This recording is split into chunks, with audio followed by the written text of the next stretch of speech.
Well, anyways, we should probably talk about, stuff. Yeah, work stuff. Fine, I guess.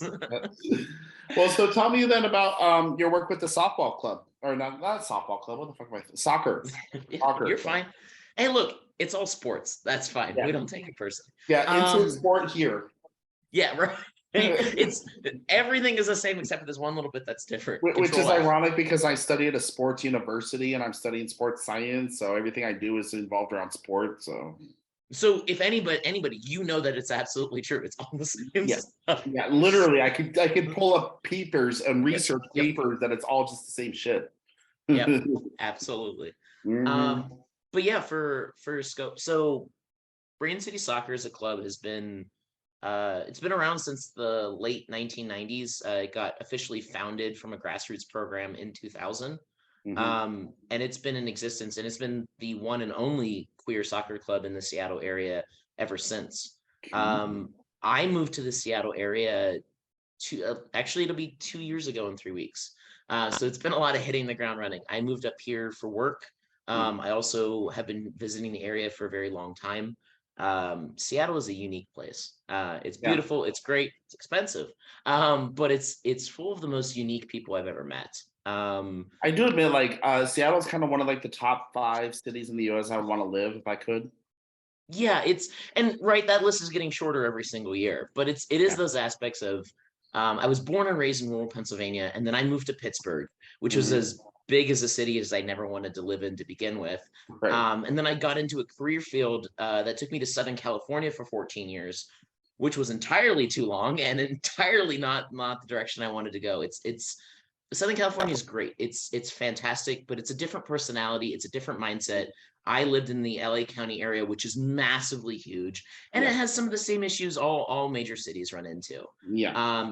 So for me, Seattle was perfect in the fact that one, it's very outdoor oriented as the Pacific Northwest is. Hmm. Two, it's a much friendlier, smaller town. It's much more reminiscent here for me of living in Pittsburgh and even sometimes living in where I did in rural Pennsylvania than it is any of the other major cities I've worked in or lived in. Interesting.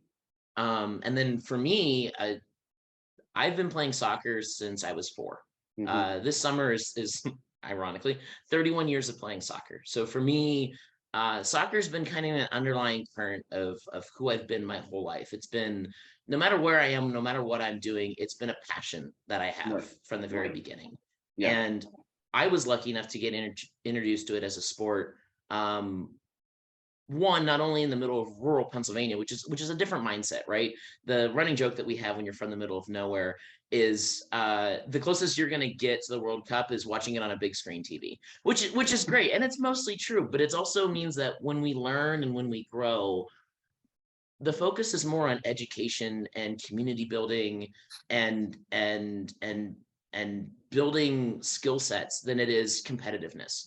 So one of the running jokes that I have in the club, which is absolutely true, is I have zero competitive bone in my body.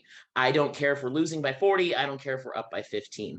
Right. I'm just here to have fun and have a good time. Hmm. And getting, the formative years of my soccer career with that kind of background was really impactful for me because it allowed me to follow a passion regardless of following a specific outcome. And so for me, soccer has always been about building a community. Yeah. I knew that I was queer from a very young age, early teens, easy, probably as young as 10 or 11. I knew I was different. Yeah. And it was Growing something up that here. right, it is who we are, and it's not knocking anyone else, right? Heteronormativity is a thing. The the world that we live in exists, and I grew up in a family that was different than a traditional structure. So for me, leaning into who I was as natural as breathing, which Yeah. is certainly a benefit, and it's something that's allowed me to shape my life. But for me, it's been kind of polar opposites, especially because growing up in the spheres where I did in rural Pennsylvania, I went to private schools, mostly Catholic schools, my entire life when I wasn't being homeschooled. And so for me, the frustration was always soccer in competition with heavily religious, heavily gendered competitive spaces. Mhm. And that involved things like locker rooms, which is uncomfortable for queer kids everywhere. That Mhm. involves aspects like gender identity and gender affirming, and what does that mean in certain spaces before, we even have the language to begin to be able to discuss some of these things.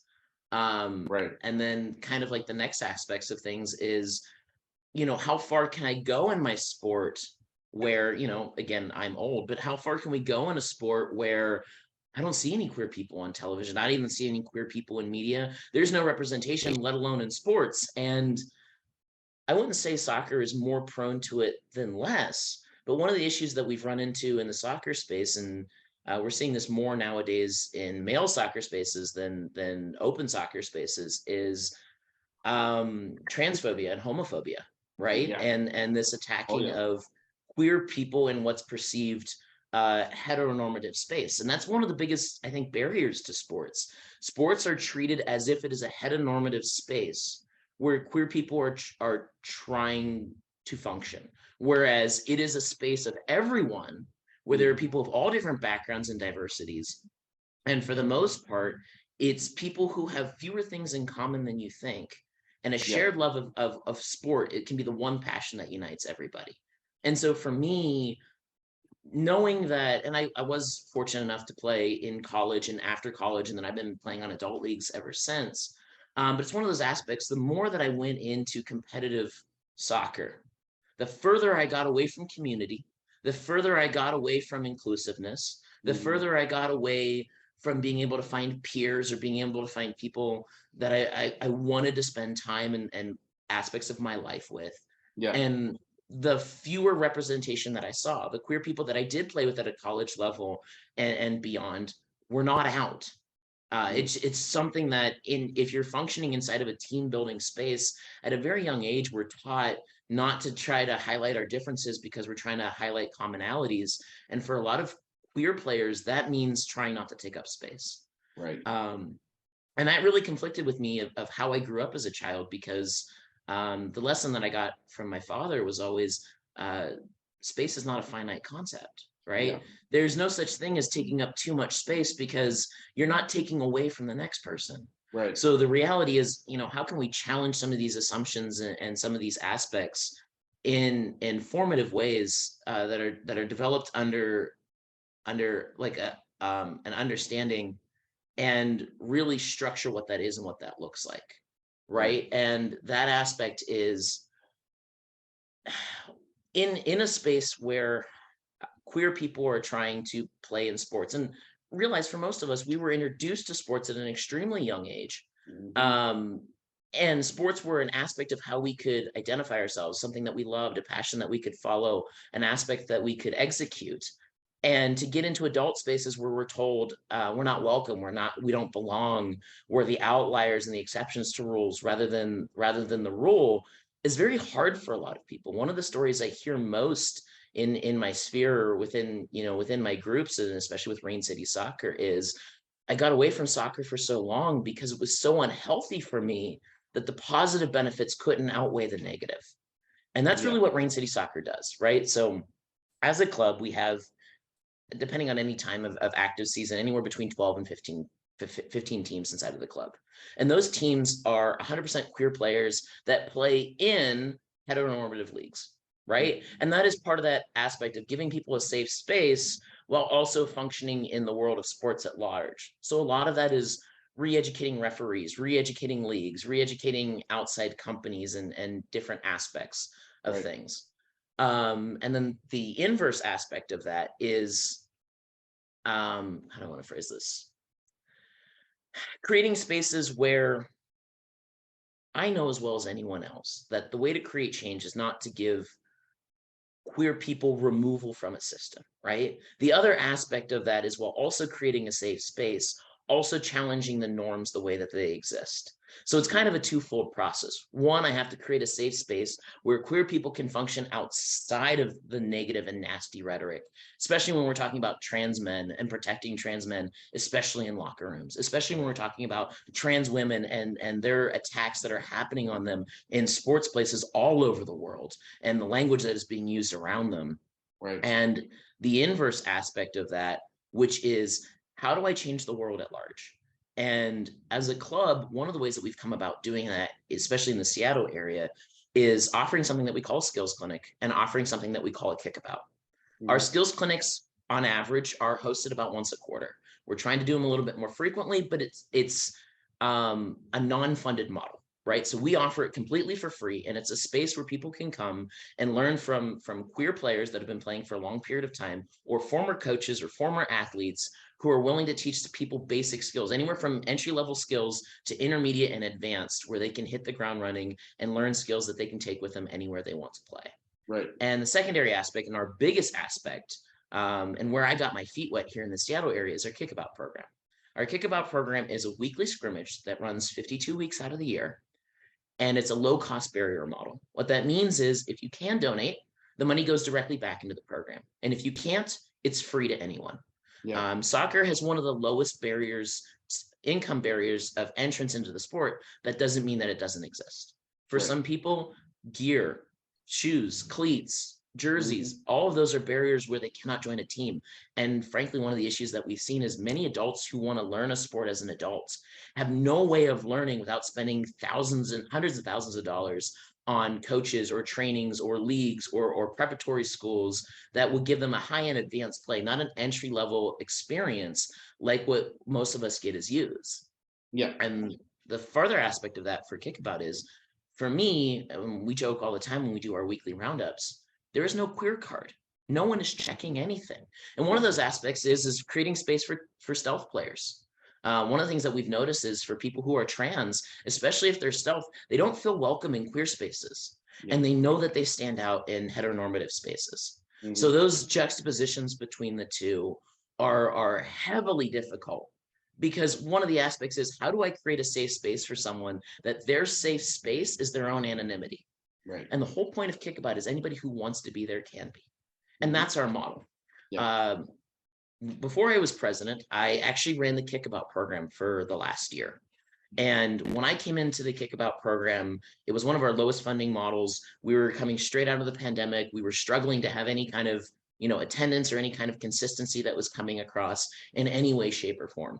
And when I inherited the program, we were running about every third week or every fourth week as we could make up enough donations to get the next field rental, while also pairing with the aspect of having enough turnout. And our average turnout was between 9 and 14 people on a consistent basis. Right. So when I was handed the Kickabout program from the previous board, the question was, does this model still need to exist?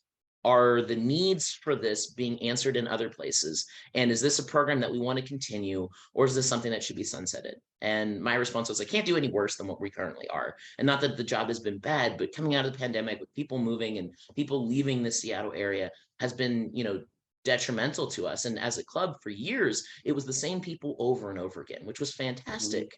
But that model has to change. It has to be reflective of the world at large around there. And the larger aspect of that is that more people are moving into Seattle and moving out of Seattle than ever before. And fewer people are born and raised and staying here into their adulthood. So it's breaking into a model of people who are coming and playing soccer in Seattle for the first time ever. Yeah. A year later, it is wonderful to see that our program is not only 52 weeks out of the year again. Our average attendance is between 60 to 70 plus. Not only is there a need and a want for it, it has grown exponentially, right? And will continue to grow exponentially. The whole purpose and the whole intention behind all of this aspect has been the reality that no matter what we look at, no matter what we develop, no matter what we see, people who have space to take up themselves, someone like myself, for example, whose best friend is a 6 foot tall straight black man, who feels more welcome in soccer spaces that we create than some of the heteronormative spaces that exist out there. And as someone whose best friend is a queer person, we've struggled for years of trying to find spaces that we can both play sports together and feel comfortable. And places like Kickabout exist like that. Again, not only are we not checking people's cards, this is about changing the society and the perception and the mental acuity around soccer as a whole. This is challenging that norm that heteronormative spaces are the standard and queer spaces are the exception to the rule. Right. I have, like I said, on average, 70 people on a weekly basis who show up to a Kickabout event. I have 15 teams that are running in queer spaces. And the last time we did a poll in January of this year, we have a little over 800 people who consider themselves an identified member of queer soccer here in Seattle. Nice. I would argue that we are not the exception to the rule. In fact, we are as much here as we always have been. The difference is having that visibility and having a platform where we can educate other people as to the work that we're doing and how much that people's perception that there is little or no queer in heteronormative spaces is heteronormative people not realizing how prevalent being queer actually is. Right. And it's that other half of that model, right? So we work with our local LGBTQ center. And one of the aspects that we're trying to launch this year is launching a youth program for kids who identify as queer at a younger age so they can have healthier introductions to sports and adult players. Because as we know, and as was insisted to me when I was a child, sports exist as a way to build community, as a way to build friendships, as a way to alleviate stress, and as a way to get exercise. Right. Queer people shouldn't be exempt from those spaces. We just need to be intentional about how we're functioning inside of those spaces. Yeah.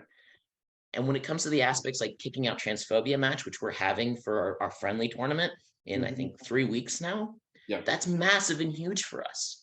One of the things that I talk about quite frequently, and I get to meet with, other leaders of other soccer groups nationally, because as you know, it's the queer world, we all know each other. And everybody knows everybody who knows everybody. It is the aspect of most of the queer clubs, soccer specifically, but most of the queer clubs in general, most of them are seeing their first female presidents ever. Some of which are even seeing their first non-binary presidents as well. Myself would be one of them. Is that a reason to give someone a position? No, but it's a reason to have a voice and a seat at a table and the ability to be able to influence the decisions that create for you. One of the conversations that I'm seeing and that I'm having with a lot of other queer clubs that exist in the US is something similar to what Seattle went into, which it's been the same people over and over again. And now with the diaspora after COVID, their core foundation has dropped and it has become, we are half the club that we used to be. How do we gain new players? And part of it, one, is accepting the problem that has pre-existed that was not addressed before, and two, acknowledging the change that needs to be, challenging gender norms, challenging the leagues that you play in, building a space for people, removing barriers to cost, because those are some of the biggest aspects that stand in the way. And the other aspect is putting our money where our mouth is. One of the things that I was having a discussion with the previous president in is, I'm lucky enough to have a corporate day job, and one of those aspects of that corporate day job that I work is I am lucky enough to sit on the DEI council for my work. And I work at a larger healthcare tech firm in the Seattle area, and they, like a lot of systems, are just getting their feet wet with DEI. And one of those aspects is, they'll turn around to the rest of us and go, okay, look, we know we're behind the ball. We know we're, 10 minutes late and $1 short, but we're trying and we want to hit the ground running. And one of the aspects that we're trying to figure out in a corporate space is how to navigate trans people and gender non-conforming. You guys are a queer club. Clearly, you guys have been doing this for years. What's your solution? Right. And the reality is, as queer groups, we've been ignoring and putting off the problem for a long time too. And it's not a critique, right? We all fight for different aspects to get recognized as more aspects line up behind them. The journey's never done. It's next thing that falls up inside of that line. So the reality is sometimes when we're talking about uncomfortability, sitting at these tables and sitting at these seats and having the conversation that is, you know what? You would think that we would have this figured out, but we don't actually. It's something that we're currently dealing with. We as queer groups are dealing with this in real time as 70-year-old white-based companies are. Yeah. And that's a little uncomfortable, and it's supposed to be. Yeah. Growth comes from uncomfortability, right? Growth comes from realizing things need to change. Right. And there's a healthiness inside of there of acknowledging the fact that the world is constantly changing, and oftentimes we're running to catch up, not leading the pack. Right. And that aspect, when it comes to kicking out transphobia, again, in all gay fashion, I know through a friend of mine, I met on a queer Discord during the pandemic of getting to know other people throughout the nation who ended up being a leader at another queer soccer club on the East Coast that went to an event Yeah, that went to an event in Philadelphia that said, hey, IGLFA, which is the International Gay and Lesbian Football Alliance, is hosting a match. The first time I've ever seen something like this. They are also non-binary and trans. Yeah. That's called Kicking Out Transphobia. Here's the post on Instagram. You should check it out sometime.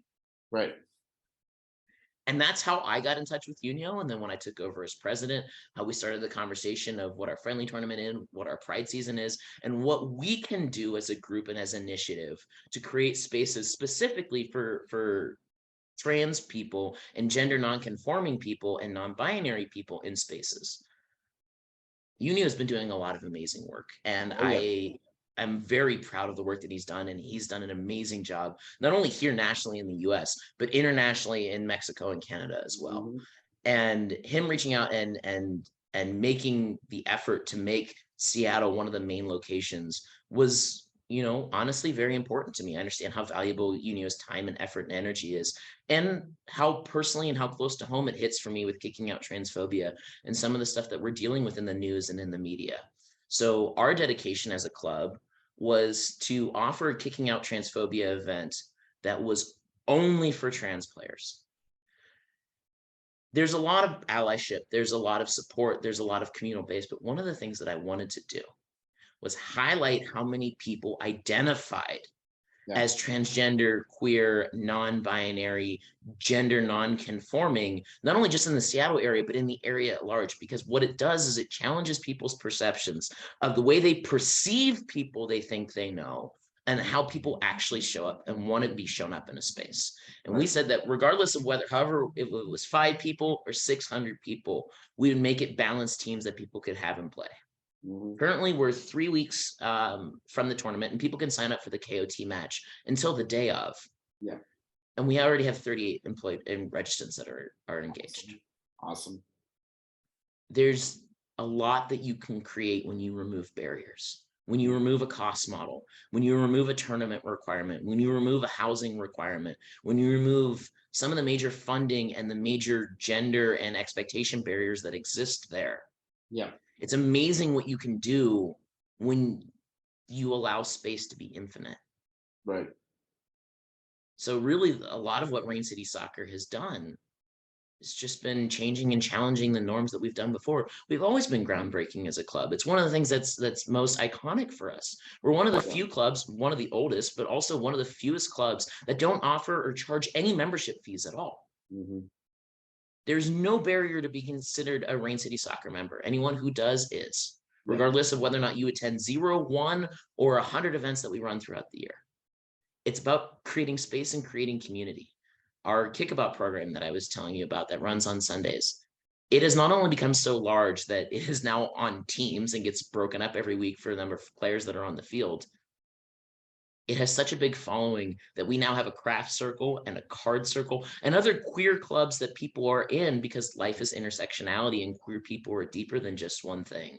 Right. Where we'll have 70 people show up for a match and 20 or 30 people on the sidelines just there for support.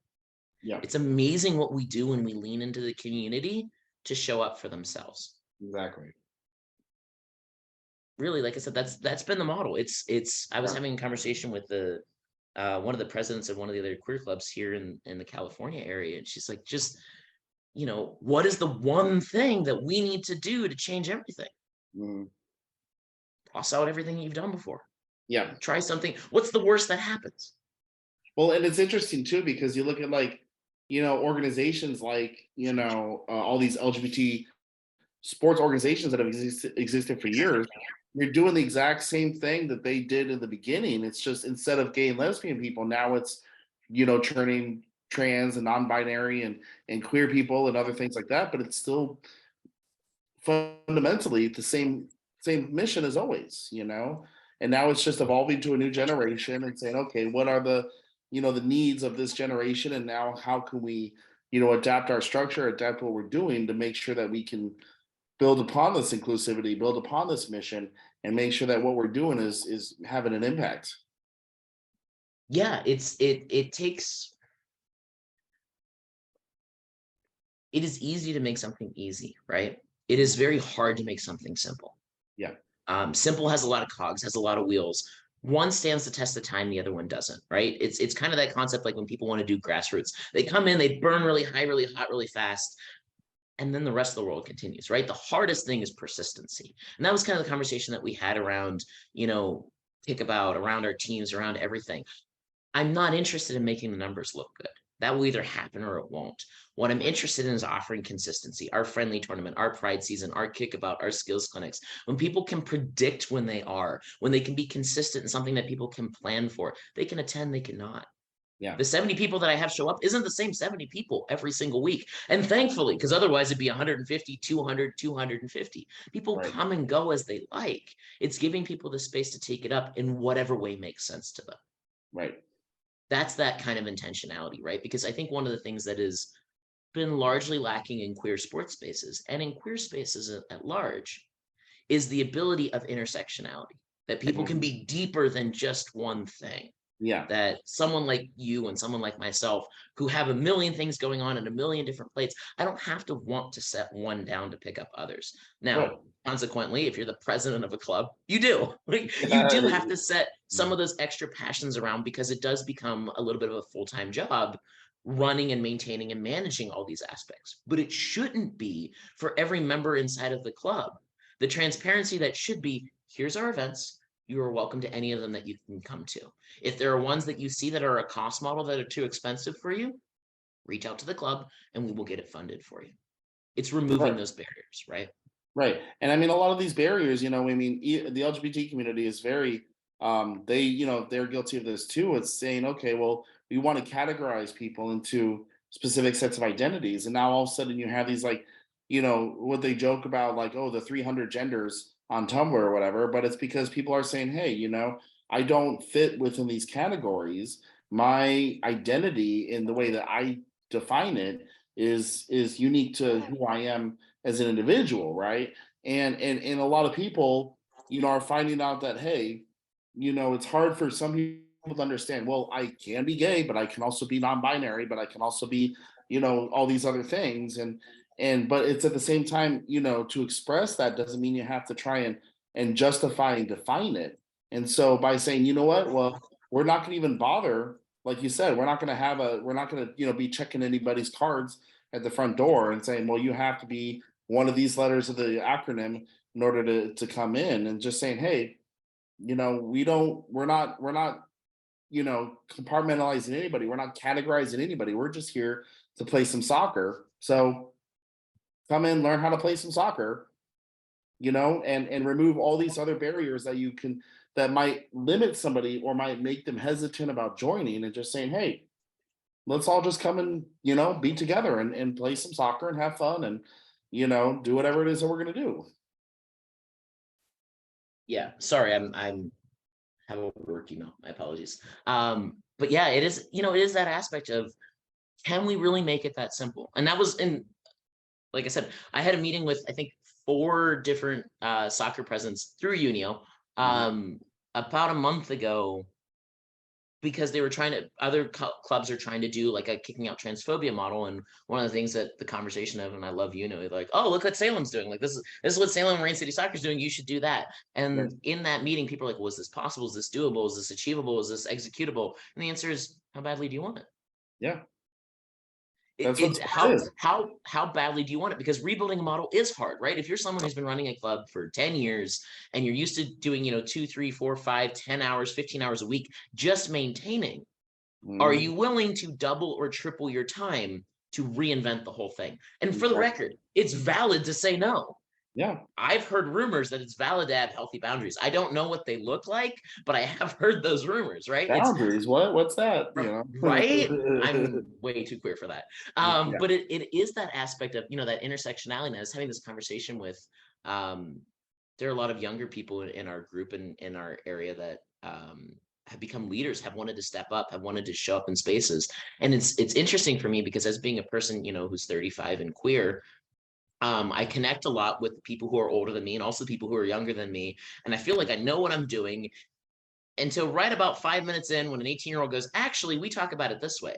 So it's absolutely wonderful to have these generational conversations where everything you think that you know is right and everything you think that you know is wrong, and it's conditional based on who you're talking to. And Right. that reality of if you're open for change, you can flex with anything. And I joke with Yeah. them, I call them all the time, I call them my kiddos. And the reality is that they are, because they're going to do more impactful change in the world than the rest of us. All we are doing as adults is creating the change that we wanted to see when we were younger.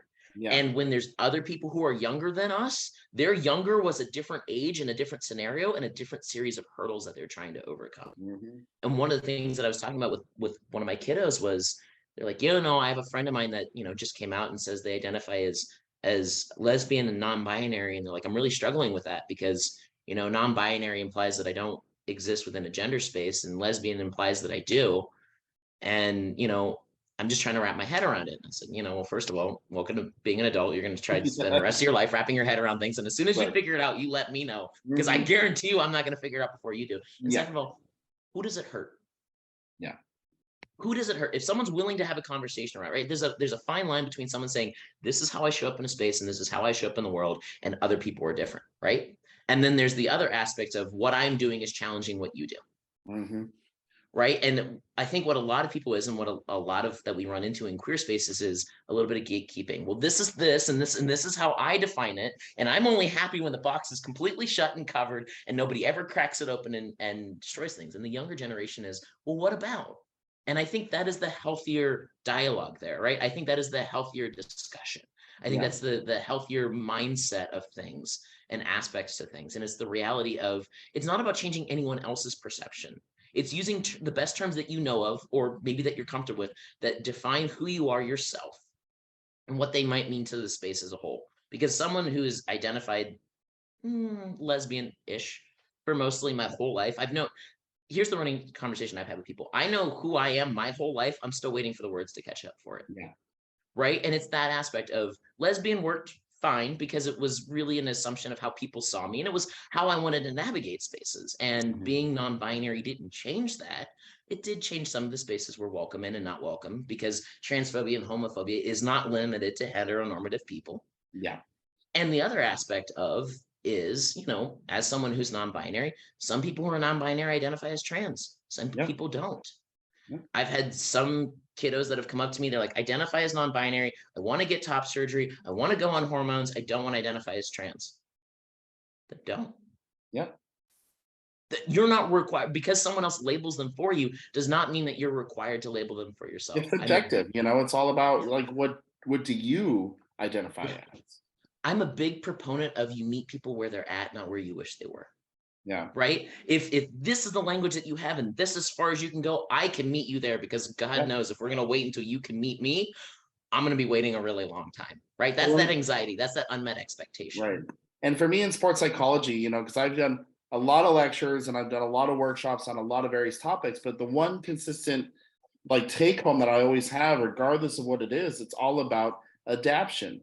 And adaptation is always key, because when you talk about athletes, when you talk about individuals, when you talk about anybody who's trying to navigate the complexity of the world that we exist in any capacity, you have to be able to adapt and saying, hey, you don't have to understand everything that's happening, but you have to be willing and open to saying, okay, if I can learn about this, and if I can, take the time to observe the world around me and try to understand maybe a little bit, then you can adapt your behaviors and your actions to be able to say, hey, how can I roll with this? How can I go through this and navigate this in a way that helps me come out, stronger and more knowledgeable and more capable and all these other things. So in the end, it's like, just, you don't have to understand it, but you have to be willing to adapt, to the new circumstances that you find yourself in. Well, and if I spend the rest of my life assuming that what I know now is the same thing I'm going to know forever, I'm going to be so miserable. Yeah. Right. If I, coming from a generation and from someone who's from the middle of nowhere, and someone who has went from a tenuous relationship with family to none at all, because sometimes that's the healthiest model.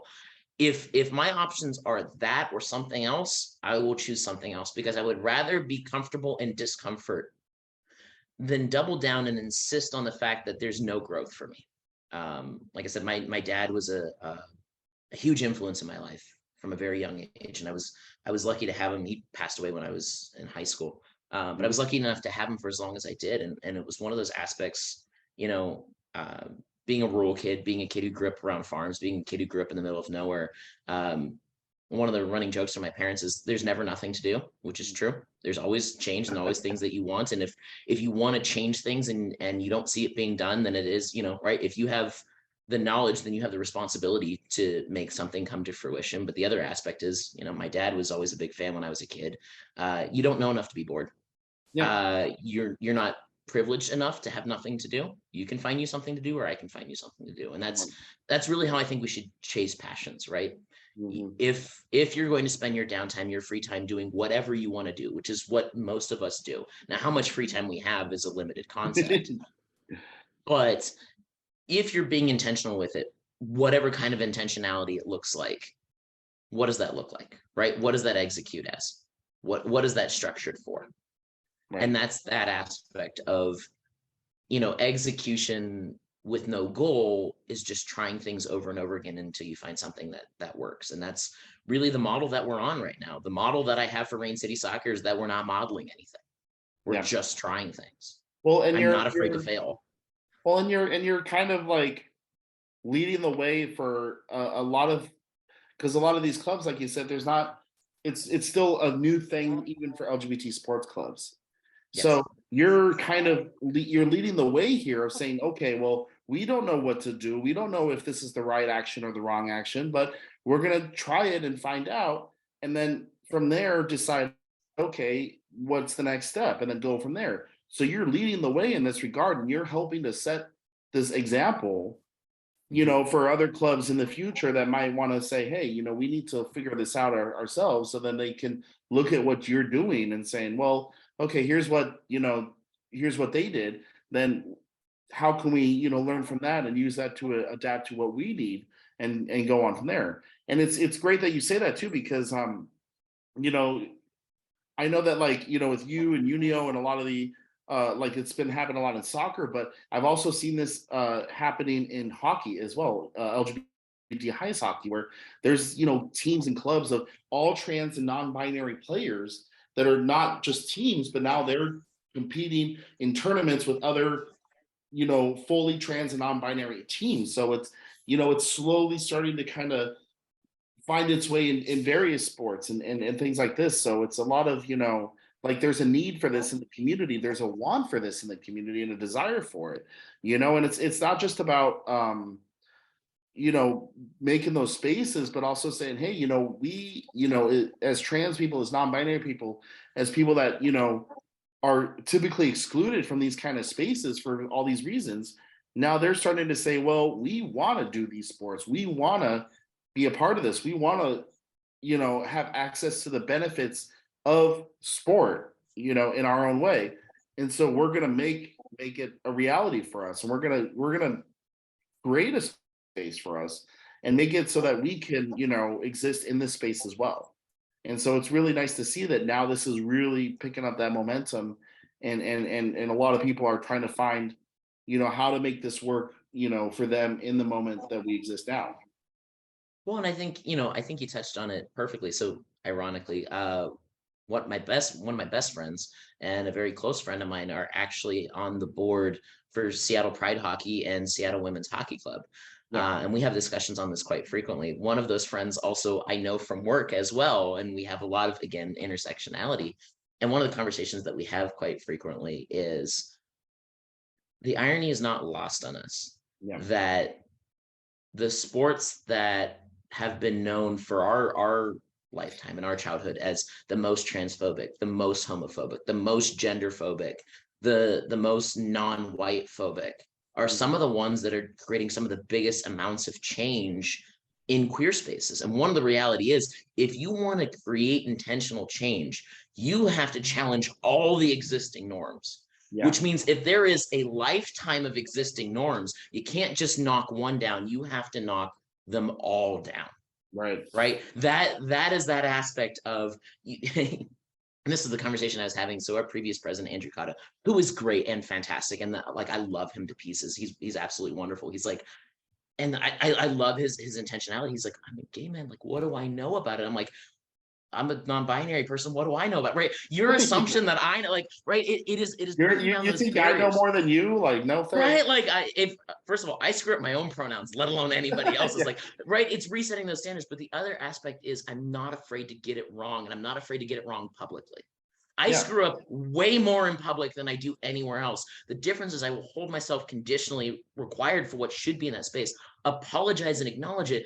And I'm not going to take up less space, because one of the things that I think some groups of people are struggling with, of having never had or never really been aware of intersectionality, and I'm not picking on anyone specific here, but like a lot of the clubs, ours notwithstanding, are cis white gay Mhm. men who have had been, and as they measure it, they measure their life as distance from privilege, not from the rest of us as distance from barriers, right? Yeah. It's a different measurement. It's a different measurement of how we show up in the world. When you're cis and white and male and gay, there is only one thing removing you from privilege, Hmm. and you're hyper aware of it your whole life. Yeah. Versus other people who it's distance from barriers, that these are all the barriers in your life that you have to overcome. And Hmm. privilege is something that's never going to be attainable, but it's working close towards. It's a different relationship, for one, for sure. Right. Right. And then, the secondary aspect of that concept of, as someone who had intersectionality their whole life, I I come from a mixed race family, right? My mom and my dad were not of the same race, living in rural Pennsylvania. And Yeah. my mom and my brother are much darker than everyone else that I grew up around, versus I have more of the coloring and the features of my father. And it Right. was one of those aspects of intersectionality is very easy to navigate when it's defined your life, your whole life. I joke with people all the time. I was like, yeah, I may have gotten top surgery recently. I've looked like this my whole life. Being Yeah. in the closet as a gay person was never an option, because Hmm. people pinged me before I pinged myself. And it was very clear and evident to anyone. As Yeah. one of my friends says, I'm a walking queer flag. Now, where you exist on that queer flag has been determined by a lot of things, but it was never Right. a question of, are they? It is, they are. And that is right. So I think that there can be privilege in things that aren't always privileged, right? Those are two different things. So as someone who has had to navigate intersectionality my whole life, I'm not able to table or shelve some things sometimes just to work on others. So I wouldn't say that we are better prepared for it, but we're more used to handling the concepts of being uncomfortable in a room, because most of us have spent a lifetime being uncomfortable in a room. And I don't think that aspect is limited away from gay men.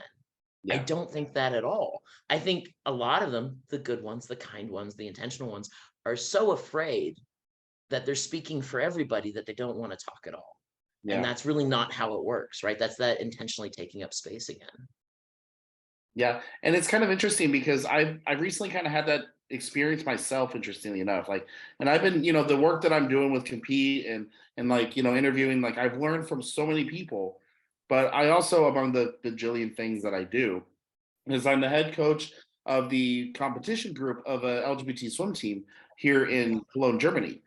And so with this swim team, we basically, before the pandemic, they were kind of competitive, but not really. And the person in charge didn't really give a crap about doing competitions.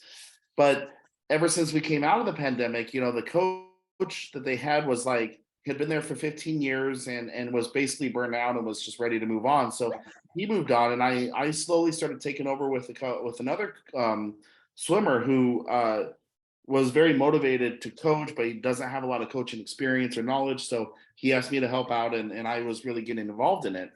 And slowly but surely, we've been working on, building this team up and saying, hey, let's actually do some skill development and athletic development for these swimmers who have been basically doing the same workouts for like Yeah.